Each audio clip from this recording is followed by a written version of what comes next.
The sun dipped low on the horizon, bathing our backyard in warm amber hues. Through the kitchen window, I could see Greg sitting on the patio, his deep laugh rising above the soft hum of evening insects. He was in his element, charming our guests with tales from his corporate law career, while Chloe, our 20-year-old daughter, hung on his every word. Her laugh chimed in unison with his, a perfect harmony that made them the center of attention. The scene should have made me proud, but instead it left a strange heaviness in my chest. "Mom, are you bringing that tea? Or are you going to keep us all parched?" Chloe called out, her tone light but tinged with a playful authority that didn't quite sit right with me. I picked up the iced tea pitcher, my hands tightening around the handle. "Coming," I called back, forcing a smile as I carried it outside. The evening air was balmy, tinged with the scent of freshly mowed grass. Greg caught my eye for the briefest moment, flashing me a quick smile before returning his attention to Chloe. "Your mom used to make the best lemon squares," Greg was saying, leaning back in his chair. "Back when we first got married, I swear I gained 10 pounds. Chloe laughed, tossing her long blonde hair over her shoulder. "Maybe she should make them again. I don't think I've ever had them," she said, turning her brilliant green eyes on me. "I could," I said, setting the pitcher on the table.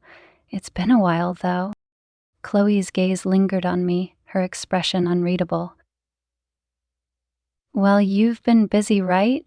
she said, her tone light but pointed. "You deserve a break. Don't worry, Dad and I can handle things."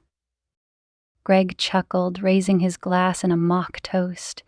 "She's right, you know. You do too much around here." I forced another smile, though their words felt like veiled dismissal rather than appreciation. "Thanks for the thought," I murmured, sitting down as Chloe leaned closer to Greg, her hand lightly brushing his arm as she laughed at some joke I'd already missed. As the evening wore on, I found myself watching them more than participating in the conversation. The way Chloe seemed to anticipate Greg's thoughts, finishing his sentences or prompting him with questions that made his eyes light up, it was uncanny.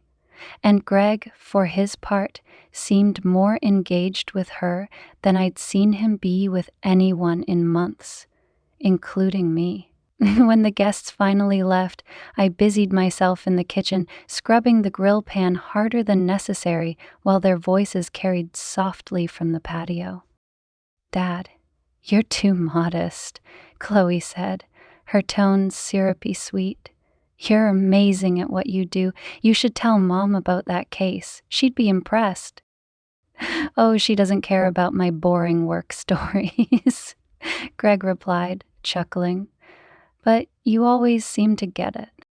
The words stung more than they should have, leaving a sour taste in my mouth.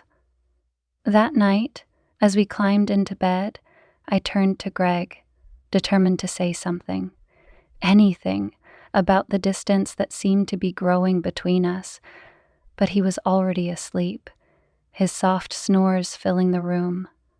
I lay awake, staring at the ceiling, the feeling of unease gnawing at me like a persistent ache. The next morning, I walked into the kitchen to find Chloe at the counter, her phone angled away from me as she typed rapidly. She barely glanced up as I entered. "Morning, Mom," she said breezily.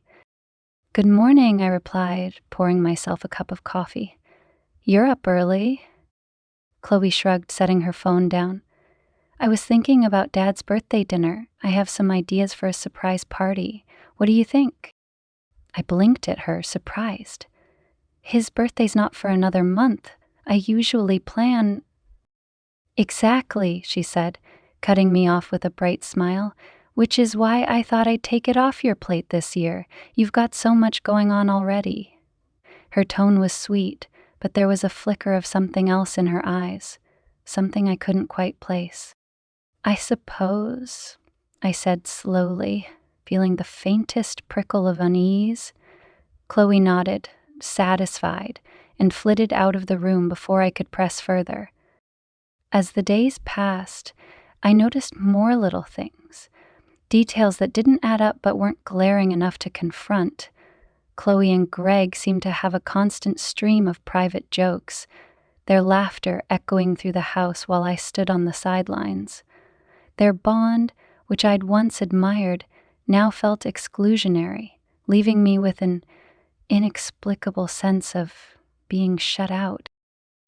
One afternoon, I found them in the living room, their heads bent close together over Chloe's laptop. They didn't hear me approach. "Dad, you really deserve someone who appreciates you," Chloe was saying softly. "I mean, really appreciates you. It's obvious when someone's just going through the motions." Greg didn't respond right away, but when he did, his voice was warm. "You're too good to me, Chloe. I don't know what I'd do without you." I froze in the doorway, my breath catching in my throat. Their words were innocuous enough, but the tone, the intimacy of it, left me reeling. I backed away before they could notice me, retreating to the sanctuary of my bedroom, where I tried to make sense of what I'd heard. Later that evening, as Greg and I sat down to dinner, I mustered the courage to bring it up. "You and Chloe have been spending a lot of time together lately," I said, keeping my tone casual. Greg glanced up, raising an eyebrow. "Is that a problem?" "No, of course not," I said quickly, though the words tasted like a lie. "I just noticed." He shrugged, reaching for the salt shaker. "She's a great kid. I think it's nice that we've gotten closer." There was nothing overtly wrong with his response, yet it left me feeling hollow.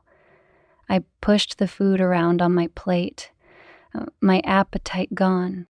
That night, I lay in bed, my mind racing. Was I imagining things? Was this some misplaced jealousy of the closeness they shared? Or was there something deeper, something I didn't want to admit to myself? I didn't know, but the thought kept me awake long after Greg had drifted off. The next morning, as I watched Chloe breeze through the kitchen with her usual air of confidence, I resolved to pay closer attention. Whatever was happening, I needed to understand it. And if my suspicions were correct, if my unease wasn't just paranoia, then I would be ready. The morning sun filtered through the kitchen windows, casting long golden beams across the hardwood floor. I sat at the kitchen island, a steaming cup of coffee in my hands, staring at the faint rings left behind by cups from mornings past. The rhythmic ticking of the wall clock punctuated the silence, each second feeling heavier than the last. "Morning, Mom," Chloe's chirpy voice broke the quiet. She was radiant, her hair swept into a casual bun that somehow looked effortlessly perfect.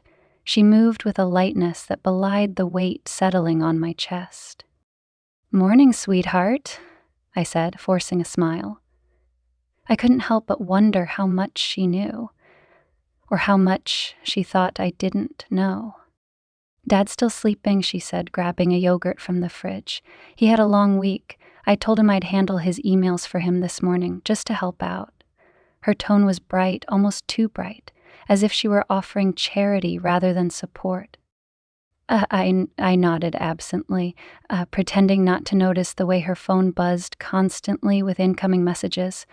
Chloe was always connected, always one step ahead of the conversation.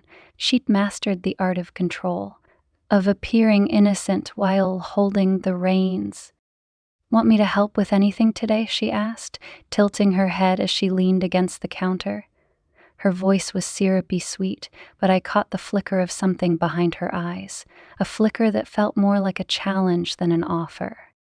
"No, I've got it," I said, sipping my coffee. "Thanks, though." She shrugged, unbothered, and drifted toward the living room, her phone already in her hand. As she disappeared, I let out a breath I hadn't realized I was holding. The feeling of unease that had taken root weeks ago was growing, tendrils of suspicion curling around my thoughts. Something wasn't right, and every interaction seemed to confirm it. Later that afternoon, I stood at the window overlooking the backyard. Greg and Chloe were outside, laughing as they wrestled with the tarp on the grill. Greg's deep chuckle mixed with Chloe's high-pitched giggles, a sound that should have been comforting but instead sent a ripple of unease through me. "Let me do it, Dad," Chloe said, her voice teasing. She tugged at the tarp, her hands brushing his as they worked. "You're too slow." Greg laughed, stepping back to let her take over. "Fine, Miss Bossy, show me how it's done." I watched as they worked together, the playful banter between them feeling almost too close. My stomach churned. I wanted to look away, but my eyes stayed glued to the scene, every detail magnified under the lens of my growing doubt.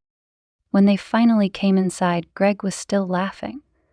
"Your daughter's got quite the competitive streak," he said, ruffling Chloe's hair as she swatted his hand away with mock annoyance. "Oh, she gets it from you," I replied, forcing a smile. The words tasted bitter, and I quickly busied myself with setting the table. Chloe sidled up to Greg, leaning against him as he poured himself a glass of water. "Someone has to keep you on your toes," she said, smirking. Her tone was playful, but the way she looked at him, it was too much. Too familiar. Too intimate. I turned away, gripping the edge of the counter to steady myself. I was reading too much into it. I had to be. That evening, as Greg and I sat in the living room, I decided to test the waters.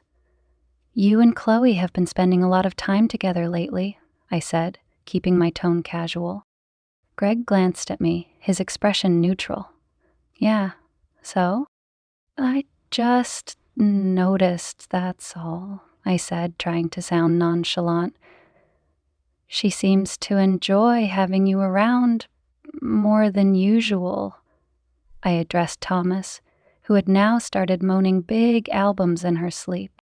Greg shrugged, sipping his drink. "She's at that age where she's figuring things out. I think it's good that we're close." Close. The word hung in the air between us, heavy with implications I couldn't bring myself to voice.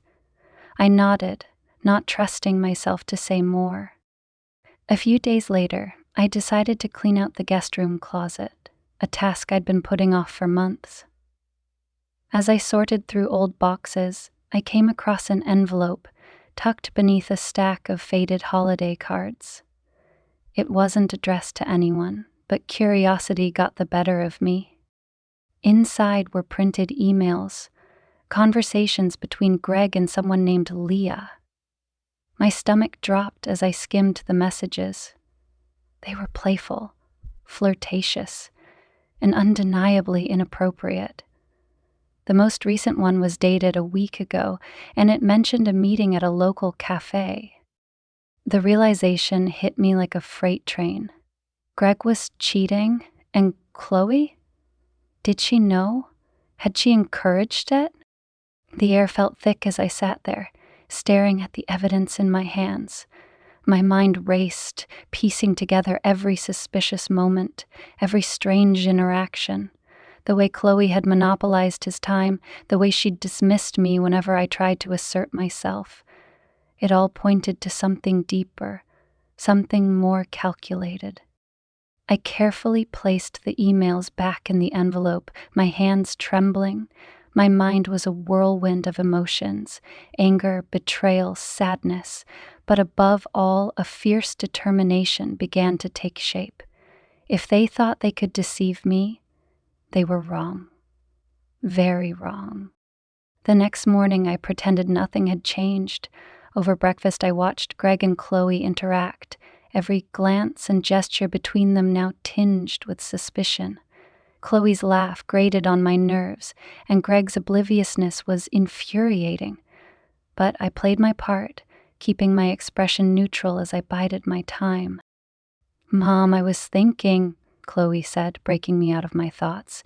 "You've been so stressed lately. Maybe you should take a day for yourself. Dad and I can handle things here." Greg nodded in agreement.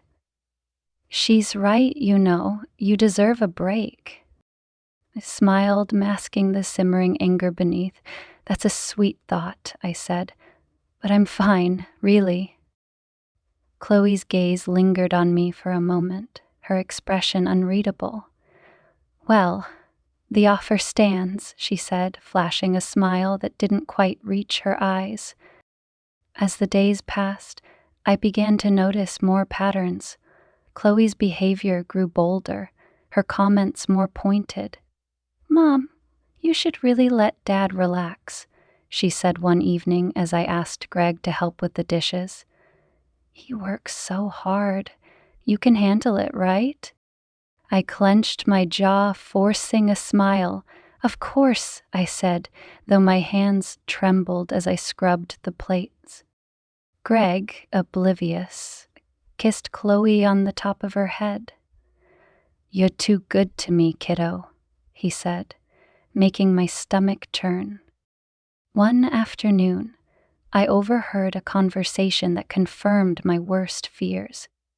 I was in the laundry room, folding towels, when I heard Chloe's voice drifting down the hall. "You deserve to be happy, Dad," she was saying. "Mom doesn't really understand you the way I do. You need someone who gets you."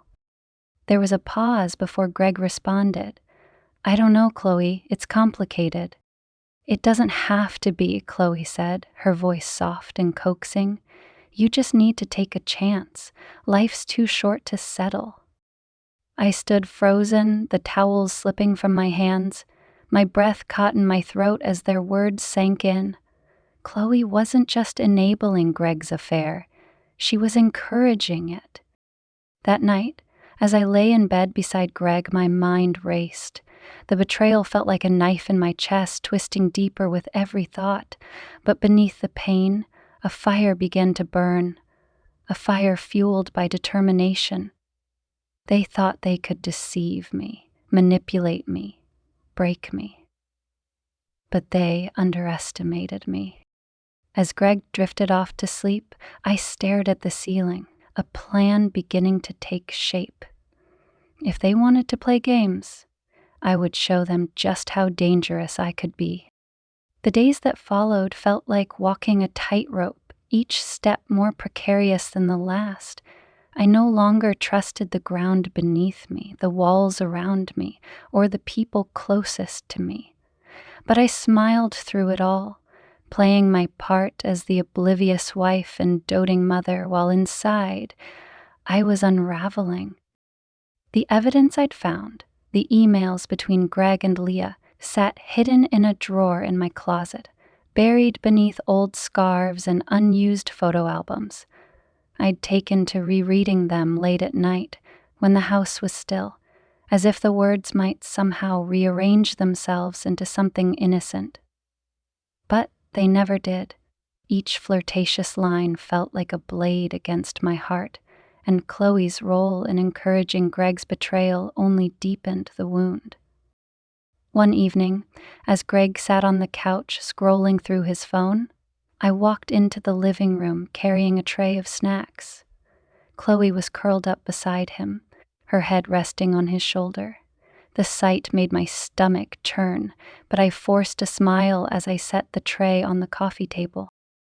"Movie night?" I asked, keeping my tone light.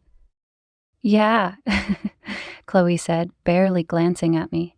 "Dad and I were just picking something to watch. You're welcome to join if you want." Her words were polite enough, but her tone made it clear I wasn't really invited.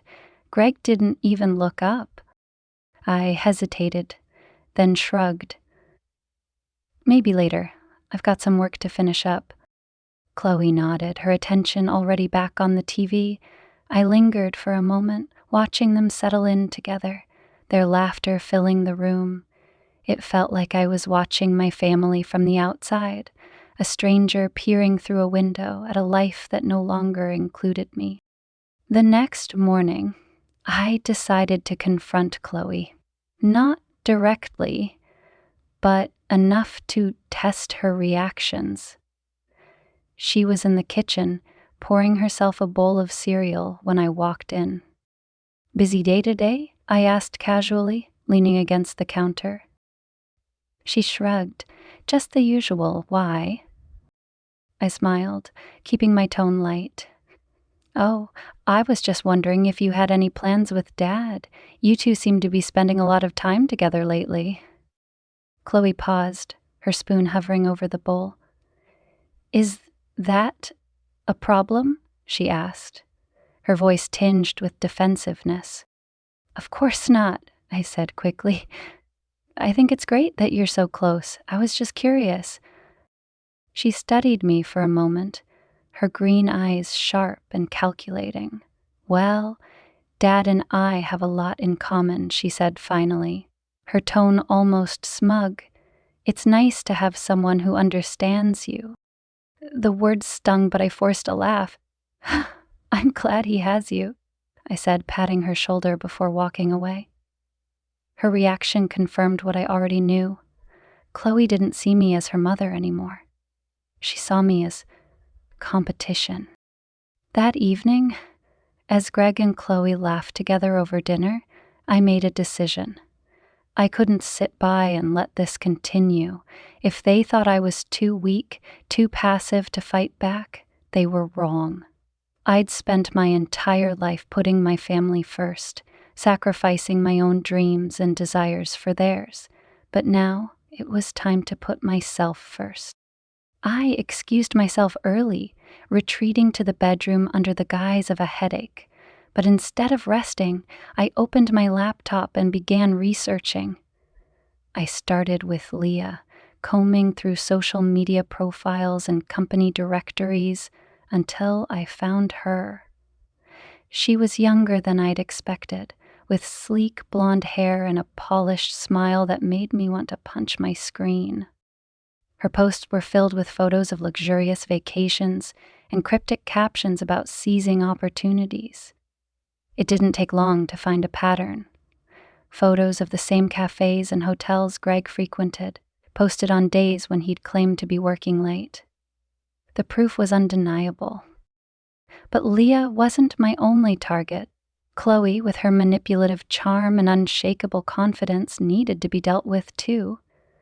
I started compiling everything I could find, her social media posts, her messages, even her schedule. If I was going to confront them, I needed to be prepared.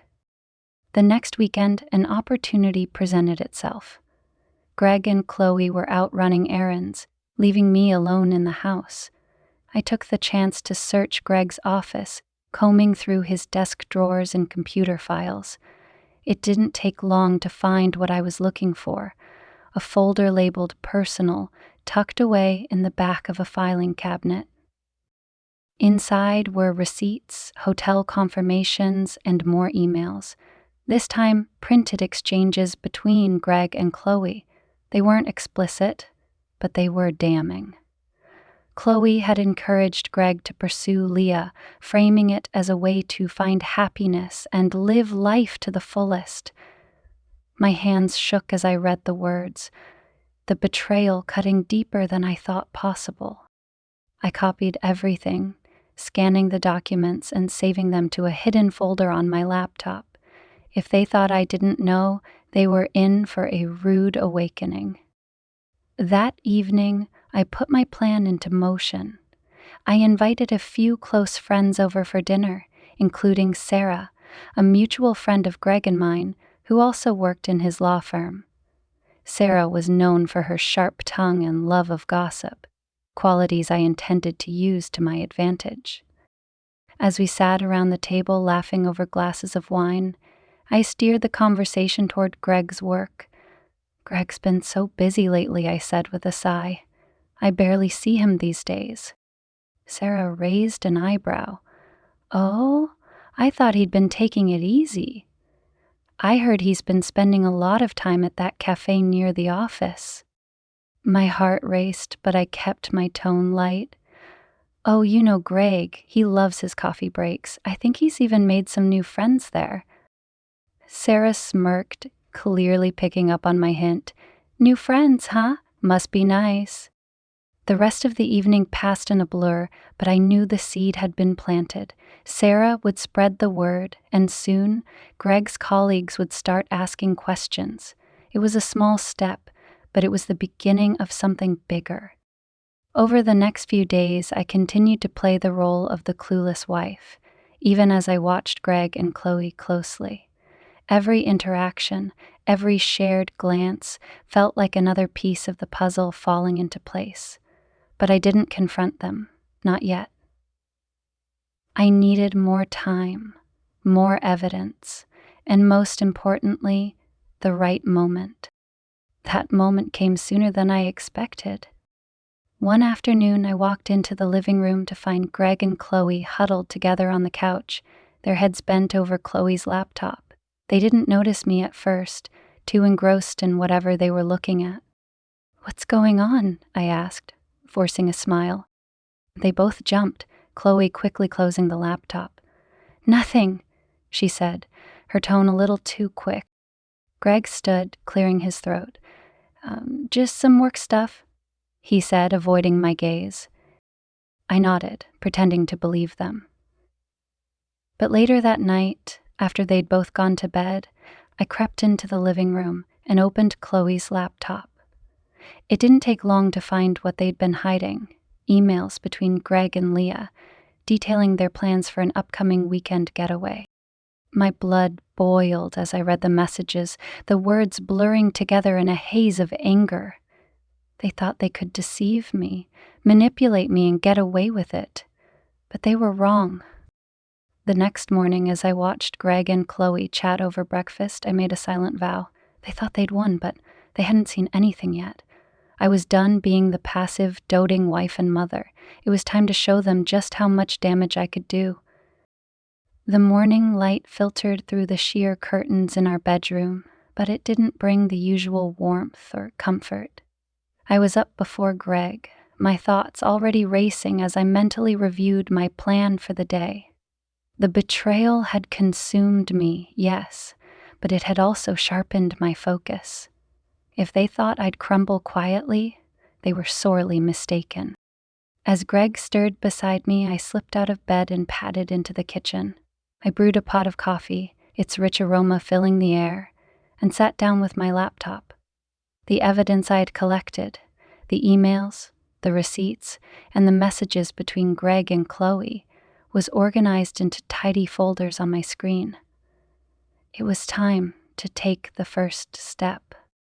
That afternoon, I arranged a casual lunch with Sarah, my friend from Greg's office.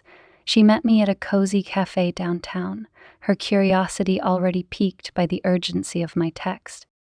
"Okay, spill," Sarah said as she settled into her seat, her eyes sparkling with intrigue.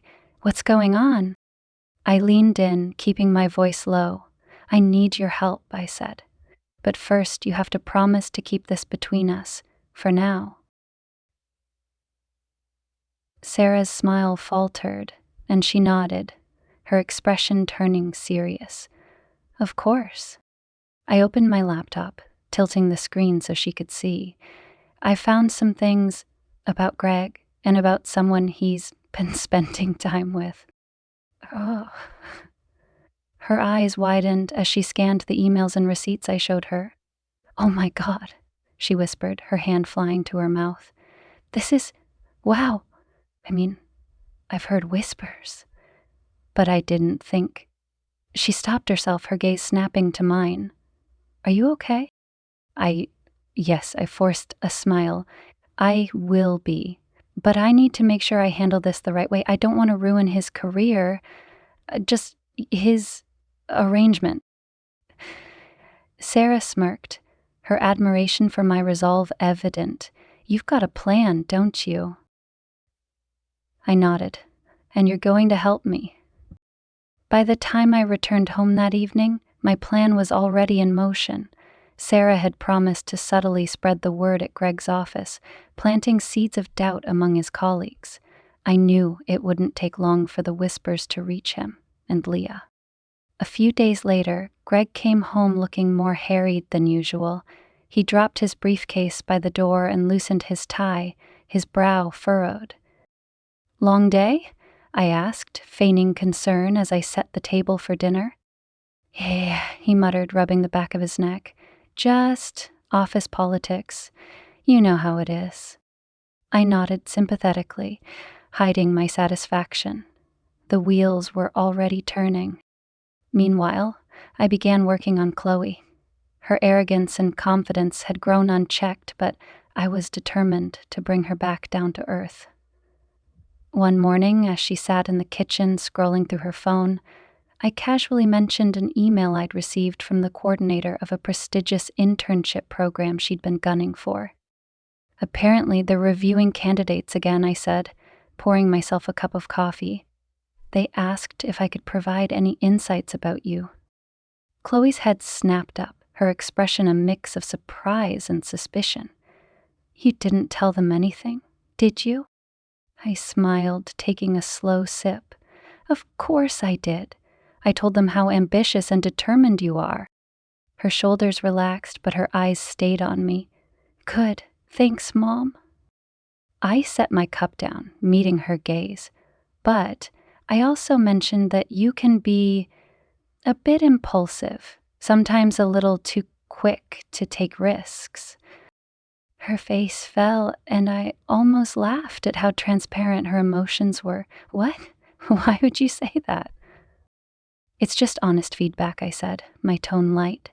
"They want a well-rounded picture of their candidates." Chloe glared at me, but she didn't press the issue. I knew the damage was done. If she thought I was meddling in her future, she'd start second-guessing herself. And maybe even me.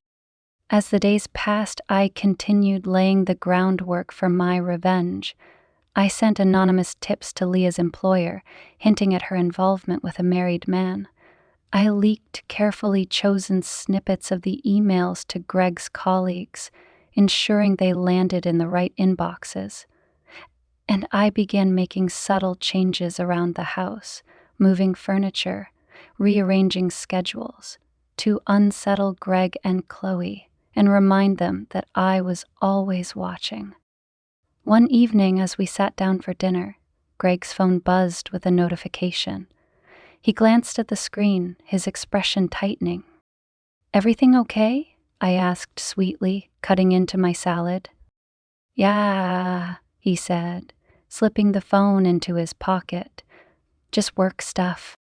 Chloe smirked, clearly in on the secret, and I felt a fresh wave of anger. They thought they were untouchable, but they were wrong. The next morning, Greg left early for a supposed meeting, and Chloe was still asleep. I seized the opportunity to pay Leah a visit.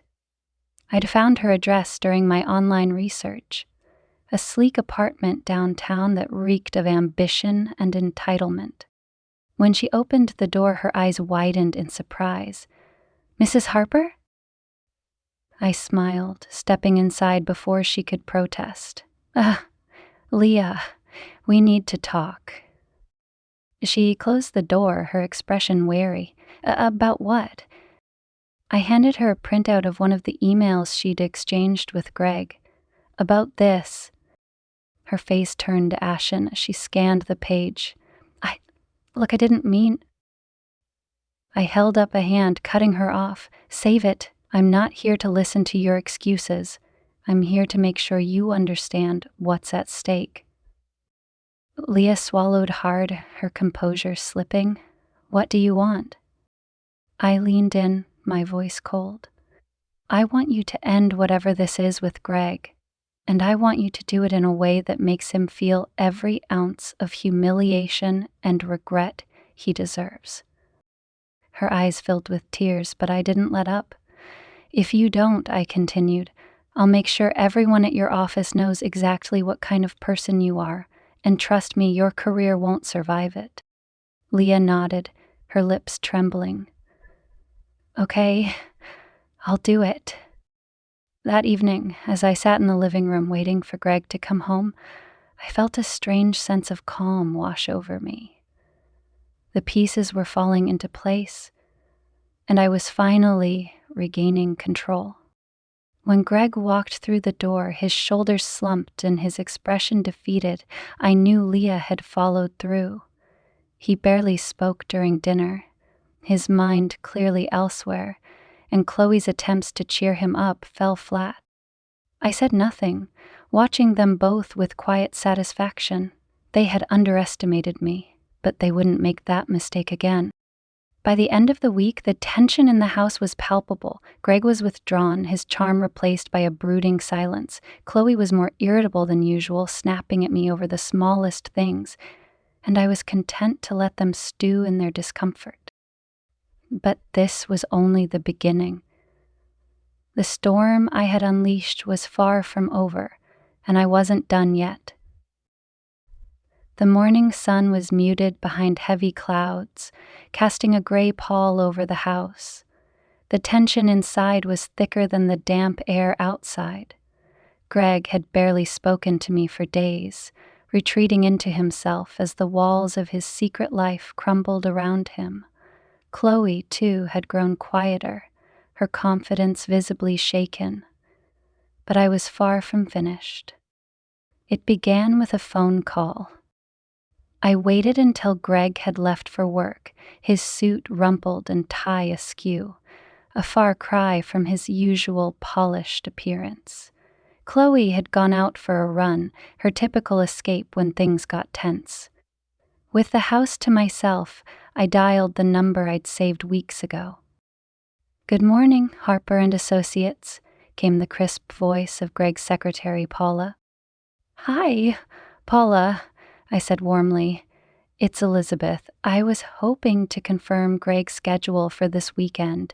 I'm planning something special for him." There was a brief pause, and I could almost hear her mentally scanning his calendar. "Actually, Mrs. Harper, Greg mentioned he'd be out of town this weekend. He has a client meeting in Miami." My lips curled into a smile. Of course. I'd forgotten. "Thank you so much, Paula."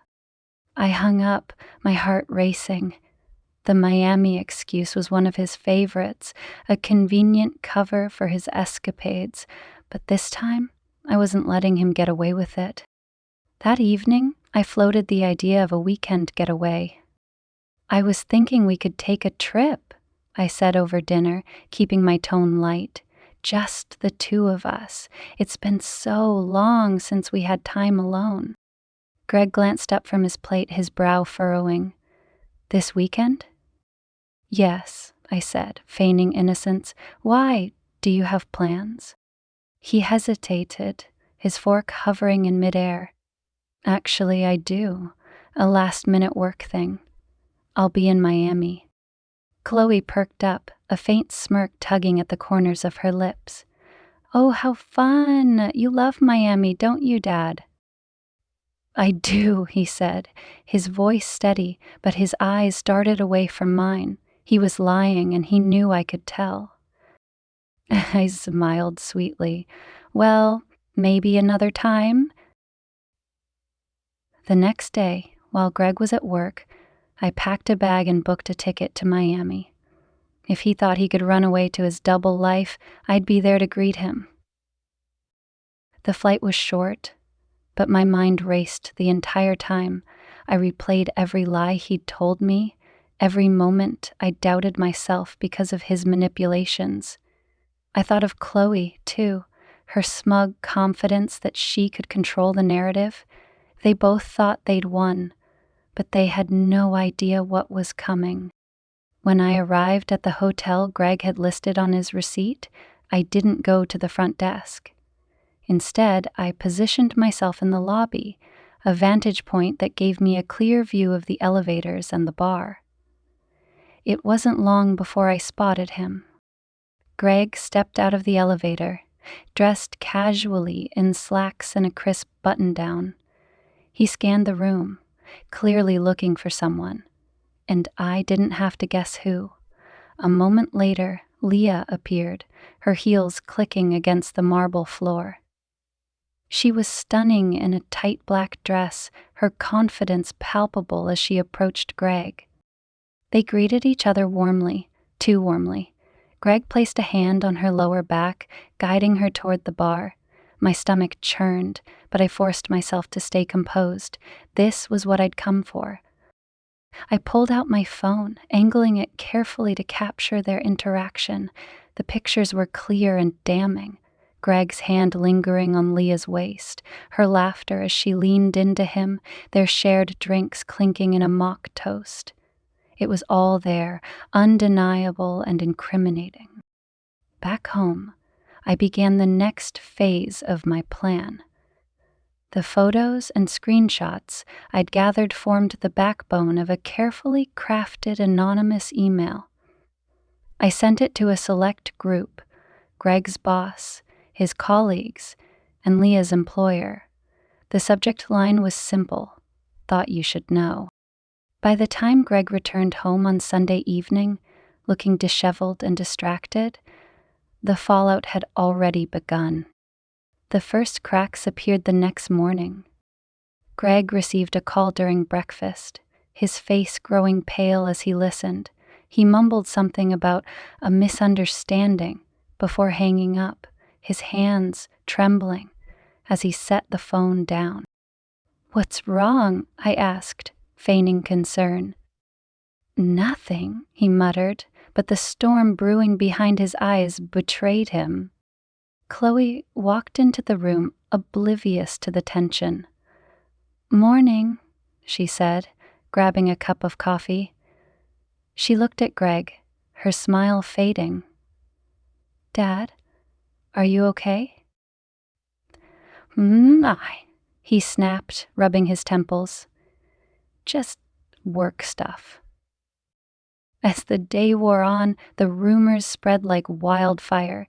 By lunch, Greg's infidelity was the talk of his office, and Leah's name was being dragged through the mud. Sarah texted me updates, her messages laced with glee. "It's all anyone can talk about," she wrote. Greg's in damage control mode, but it's not looking good. I smiled as I read her texts, satisfied that the plan was working. At home, Chloe's confidence began to crumble. She'd overheard enough from Greg to know something was wrong, and her attempts to pry information from him were met with silence. I watched her growing frustration with quiet satisfaction, biding my time until I could deliver the final blow.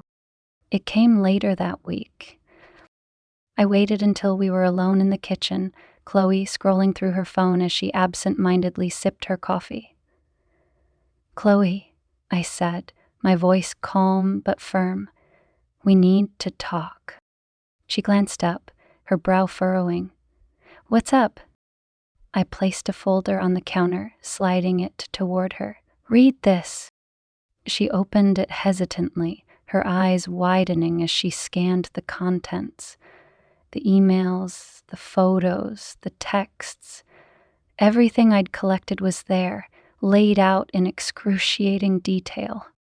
"Mom, she stammered, her face flushing with panic. "I didn't mean—" "Save it," I said, cutting her off. "I know everything, Chloe. Every lie, every manipulation. You think you're so clever, but you've underestimated me." Tears welled in her eyes, but I didn't relent. "You encouraged your father to betray me. You helped him destroy our family. And for what? So you could feel important?" She shook her head, her voice barely a whisper. "I didn't mean to hurt you." "But you did," I said coldly. "And now, you are going to face the consequences." Over the next week, I dismantled the fragile world Greg and Chloe had built around themselves. Greg's reputation at work was in shambles, his colleagues viewing him with disdain. Chloe, once so self-assured, retreated into herself, her guilt and shame eating away at her confidence. As for me, I felt a strange sense of liberation. I had taken back control of my life, proving to them, and to myself, that I was stronger than they'd ever imagined.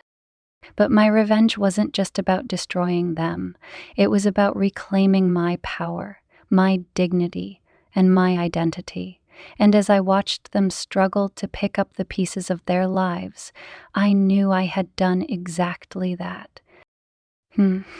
The aftermath of my action settled over the house like a thick fog. Greg was a shadow of his former self, his charm and confidence replaced by brooding silence. Chloe, who once glided through life with effortless ease, now walked as though the weight of the world pressed down on her shoulders. The tension between them was palpable, their shared guilt creating an invisible but insurmountable wall. I should have felt triumphant, but the hollow ache in my chest remained. Revenge had been sweet, but it hadn't erased the years of betrayal and sacrifice that had brought me to this point. The first sign of Greg's unraveling came the morning after his office received my anonymous email. He sat at the breakfast table, staring into his untouched coffee, his tie undone and his face haggard. "Have you gone to work today?" I asked, my voice neutral as I placed a plate of toast in front of him. He glanced up at me, his eyes bloodshot. "I don't know," he muttered. "Things are complicated." Chloe entered the kitchen, her usual breezy confidence replaced by a wary hesitance. She looked at Greg, then at me, as if trying to gauge the temperature of the room. "Morning," she said softly. Greg didn't respond. Instead, he pushed his chair back abruptly and stood. "I need some air," he mumbled, grabbing his jacket and heading for the door. Chloe watched him go, her brow furrowed. "What's going on with him?" she asked, her voice tinged with unease. I shrugged, feigning ignorance. "Work stress, I suppose." She didn't look convinced, but she didn't press the issue. Instead, she poured herself a cup of coffee and sat down, her eyes darting to the folder I'd left on the counter the day before, the same folder that had exposed her role in Greg's betrayal. Over the next few days, the cracks in Greg's facade widened. He spent long hours locked in his office, speaking in hushed tones to his colleagues, and occasionally erupting into frustrated outbursts. Chloe, too, seemed to be struggling. She was quieter, more withdrawn, her usual bravado replaced by a nervous energy that made her fidget constantly. I, on the other hand, felt strangely calm. The storm I'd unleashed had taken on a life of its own, and I was content to let it run its course. For once, I wasn't the one scrambling to fix things. The breaking point came on a Friday evening. Greg came home late, his tie askew and his face drawn. Chloe was sitting on the couch, scrolling through her phone with a distracted expression. I was in the kitchen, sipping a glass of wine and pretending to read a magazine. Greg walked in and dropped his briefcase by the door, his shoulders slumping as he ran a hand through his hair. "We need to talk," he said, his voice strained. Chloe and I both turned to look at him, but it was clear he was addressing me. "About what?" I asked, setting my glass down and folding my hands neatly in my lap. About everything," he said, his voice cracking slightly. He glanced at Chloe, his expression conflicted. "Can we have a moment?" Chloe frowned but stood, grabbing her phone and heading upstairs. Once she was gone, Greg turned back to me, his eyes filled with a mixture of guilt and desperation. "I know I've made mistakes," he began, his voice low, "and I know I've hurt you. But I want to fix this. I want to fix us." I stared at him, my heart pounding in my chest. Part of me wanted to laugh, to throw his words back in his face and remind him of everything he'd done. But another part of me, the part that had loved him for over 20 years, felt a flicker of something I couldn't quite name. "And Chloe?" I asked, my voice steady. "What about her? Do you want to fix her too?" Greg flinched as though I'd struck him. "I know she played a role in this," he admitted, "but she's our daughter. She's young and she made a mistake. We can't just abandon her." I leaned back in my chair, studying him. "And Leah? Was she a mistake too?" Greg's face crumpled, and he buried his head in his hands. "I ended it," he said, his voice muffled.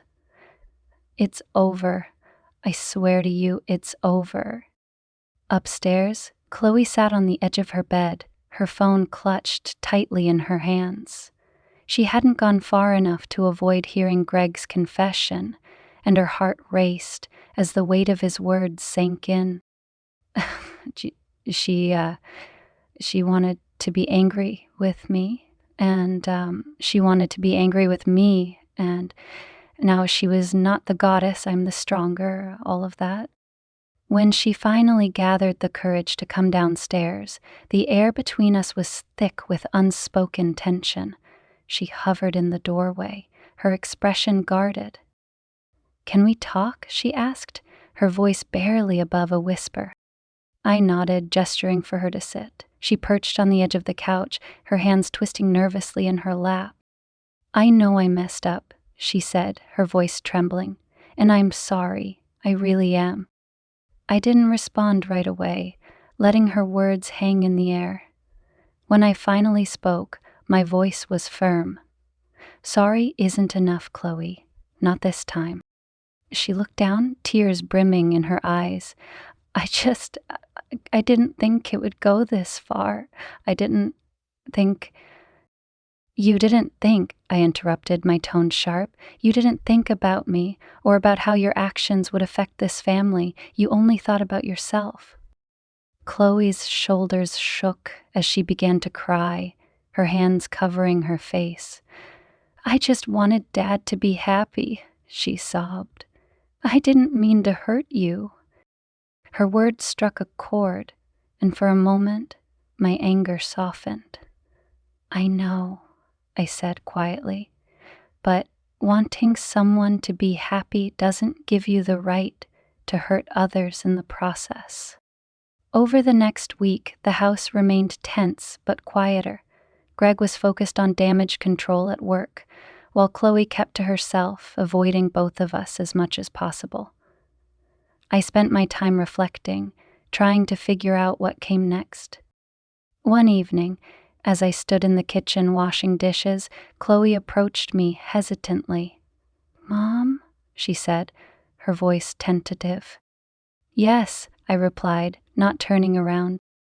"I was thinking, maybe I should move out for a while, give you and Dad some space."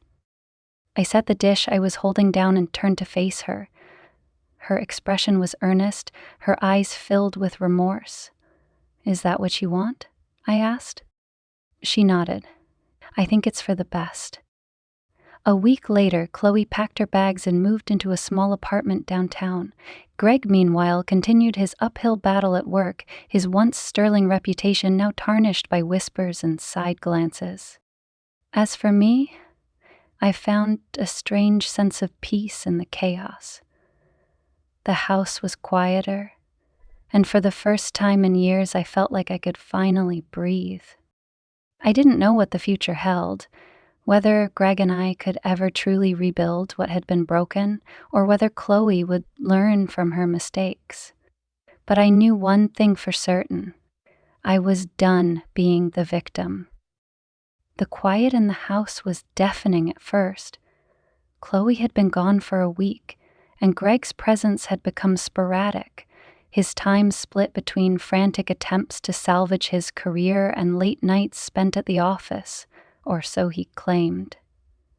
But the absence of noise, of tension simmering beneath the surface, gave me the clarity I hadn't felt in years. For the first time in what felt like forever, The house belonged to me. The morning sun spilled into the kitchen as I sat with my coffee, flipping through the pages of an old journal I'd stumbled upon while cleaning out a drawer. It was from years ago, before Greg's success had taken him away from us, and before Chloe had turned into the manipulative woman I barely recognized. The pages were filled with dreams I'd had for myself, plans to travel, hobbies I'd wanted to pursue, books I'd wanted to write. Somewhere along the way, I had tucked those dreams into the corners of my mind, letting them gather dust as I dedicated myself to my family. But now, with the house empty and my mind clearer than it had been in years, I felt those dreams stir back to life. The first step toward reclaiming myself was small but symbolic. I rearranged the furniture in the living room, moving the couch and armchairs into a layout that felt more open, more welcoming. Greg had always insisted on keeping the room in a specific arrangement, claiming it was more practical to him, but I didn't care about practicality anymore. I wanted change.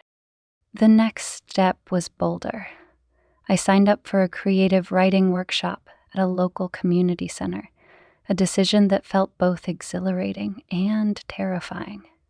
Writing had always been a passion of mine, but I'd never had the time or the courage to pursue it seriously. Now, with no one else to prioritize, I felt ready. Greg noticed the changes almost immediately. "What's going on with the living room?" he asked one evening as he walked through the front door, his tie loosened and his face lined with exhaustion. "I rearranged it," I said simply, not looking up from my book. He frowned, glancing around the room. "It looks different." "That was the point," I said, flipping a page. "I wanted something new." Greg didn't respond. He dropped his briefcase by the door and headed upstairs, leaving me alone with my thoughts. It was becoming a pattern, him retreating further into himself while I stepped further out of the shadows. At the workshop, I found a community of people who, like me, were searching for something more. There was a young woman writing poetry about her struggles with anxiety, a retired man crafting a memoir about his life as a firefighter, and a middle-aged mother exploring fiction for the first time. We bonded over our shared vulnerability, each of us daring to put our words on paper and share them with the group. My first piece was a short story about a woman rediscovering herself after a betrayal. It was raw and emotional, and as I read it aloud, I felt the weight of my own emotions lifting. The group's feedback was kind, but constructive, and for the first time in years, I felt truly seen. Meanwhile, Greg's struggles at work were intensifying. The whispers about his affair had turned into outright gossip, and his colleagues were distancing themselves from him. He came home later and later, his shoulders slumped and his expression grim. One evening, as we sat across from each other at the dinner table, he finally broke the silence. "I don't know how much longer I can keep this up," he said, his voice heavy with defeat. "The partners are questioning my judgment. My reputation is shot." I looked at him, my fork hovering over my plate. "What do you expect me to say, Greg? That I feel sorry for you?" He flinched, his gaze dropping to his plate. "No," he said quietly. I just, I don't know what to do." For the first time in months, I felt a pang of something resembling empathy. Despite everything he'd done, he was still the father of my child, the man I had once loved. But that empathy was tempered by a hard-earned resolve.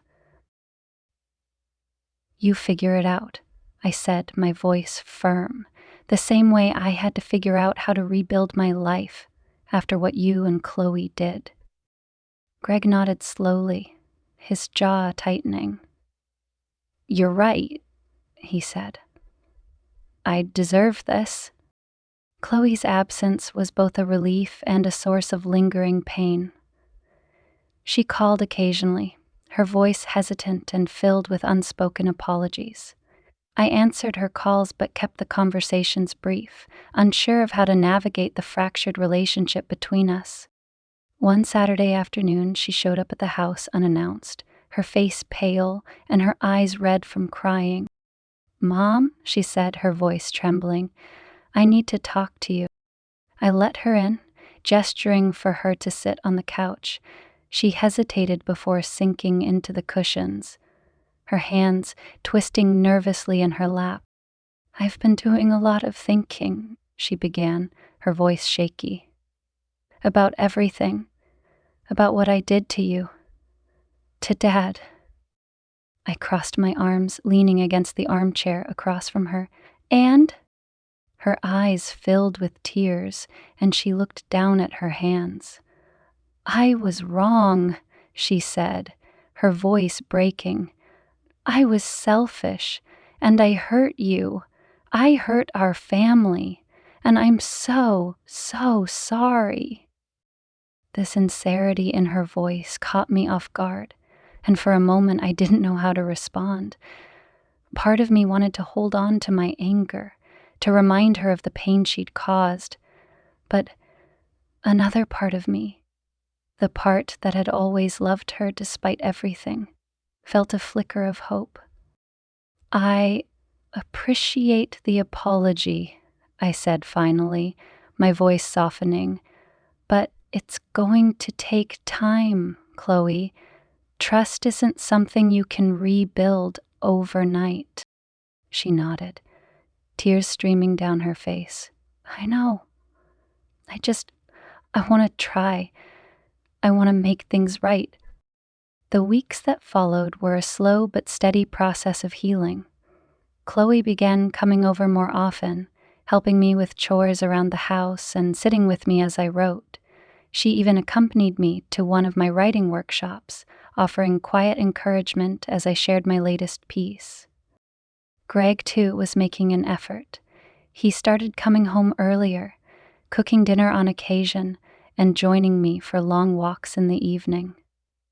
He never explicitly asked for forgiveness, but his actions spoke volumes. He was trying, in his own way, to make amends. One evening, as we sat on the porch watching the sun dip below the horizon, Greg turned to me, his expression earnest. "I know I can't undo the damage I've done," he said, his voice quiet, "but I want to try. I want to be better. For you, for Chloe, for us." I looked at him, my heart conflicted.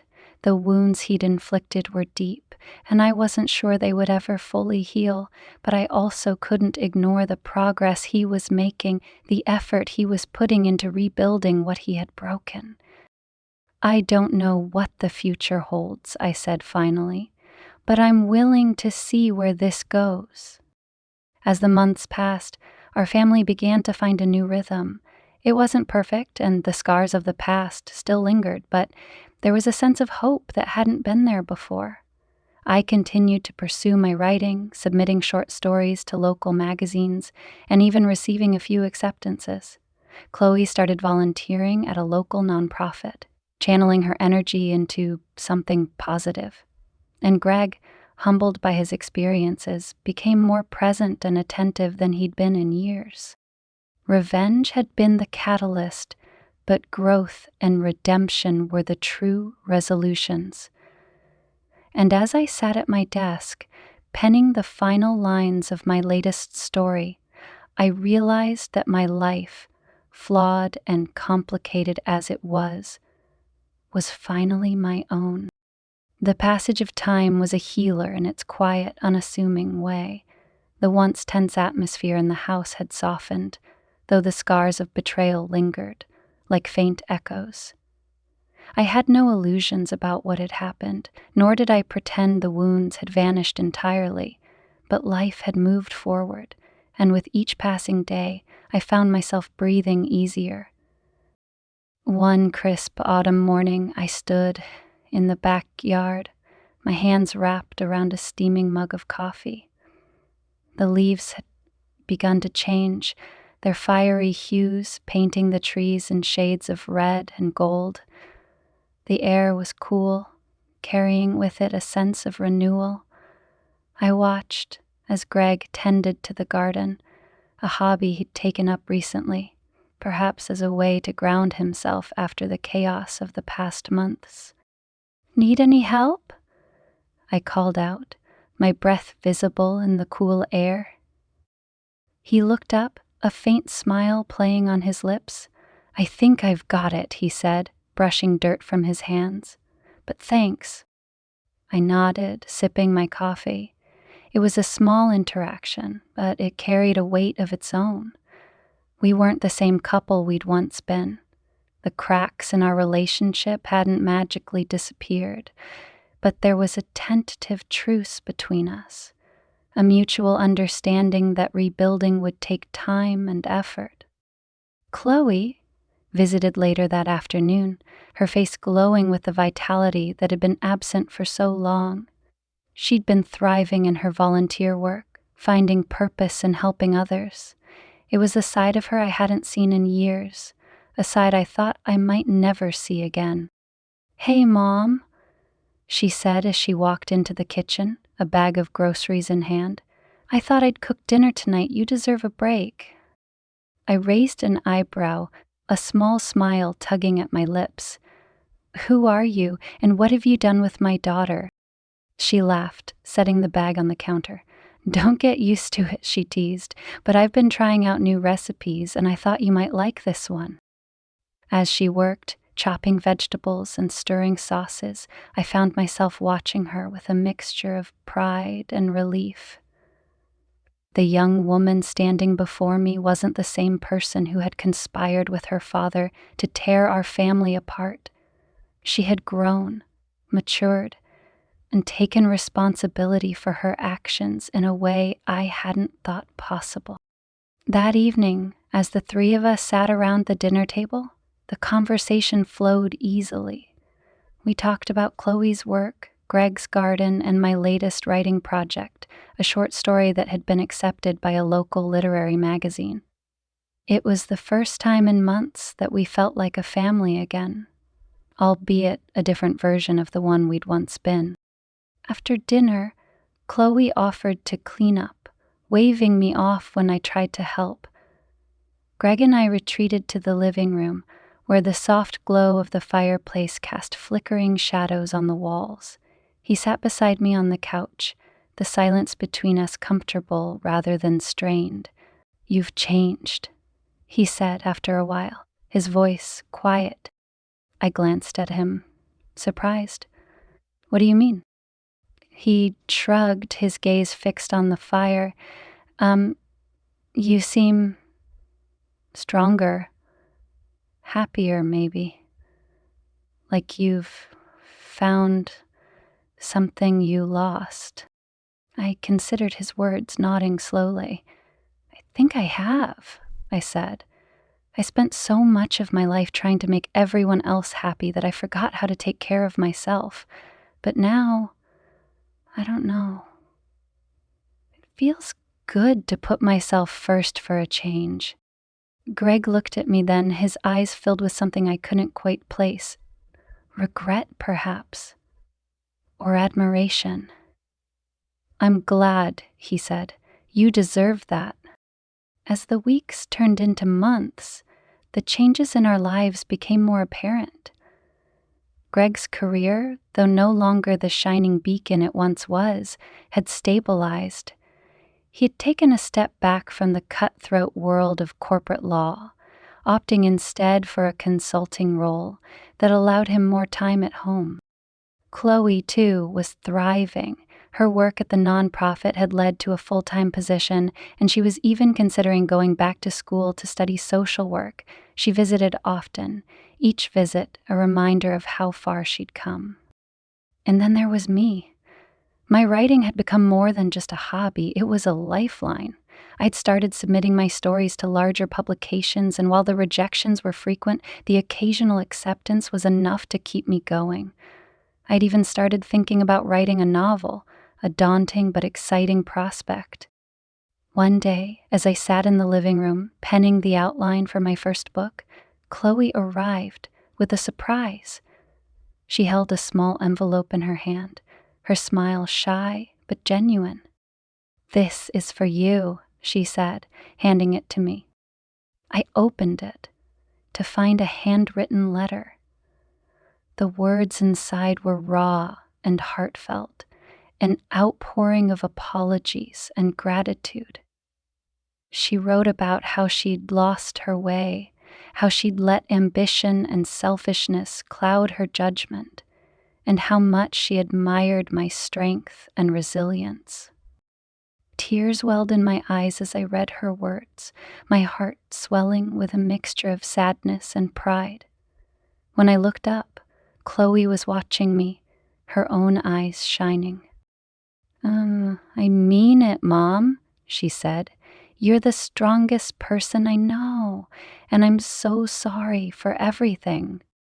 I stood, pulling her into a hug. "Thank you," I whispered. "That means more than you know." Greg's own apology came later, though in a different form. One evening, as we sat together on the porch, he handed me a small box. Inside was a delicate silver bracelet, its charm engraved with the word renewal. "I know I can't erase what I did," he said, his voice thick with emotion. "But I want you to know how much I admire you for your strength, your grace, and your forgiveness." I stared at the bracelet, my emotions swirling. "It's beautiful," I said, fastening it around my wrist. "Thank you." He reached for my hand, his touch tentative. "Do you think we'll ever be okay again?" I thought about his question, the weight of it pressing down on me. "I think we're on our way," I said. "But it's going to take time, a lot of time." Greg nodded, his grip on my hand tightening. "I'm willing to do whatever it takes." As the seasons changed, so did we. Our family, once fractured, had begun to heal. The process wasn't linear. There were setbacks, moments of doubt and lingering pain, but it was progress. And for the first time in a long time, I felt hopeful about the future. One evening, as I sat at my desk, putting the finishing touches on the first chapter of my novel, I glanced at the bracelet on my wrist. The word renewal caught the light, its meaning resonating deeply. My story, our story, wasn't just about betrayal and revenge. It was about resilience, growth, and the power of starting over. And as I typed the final sentence, a smile spread across my face. I was ready for whatever came next.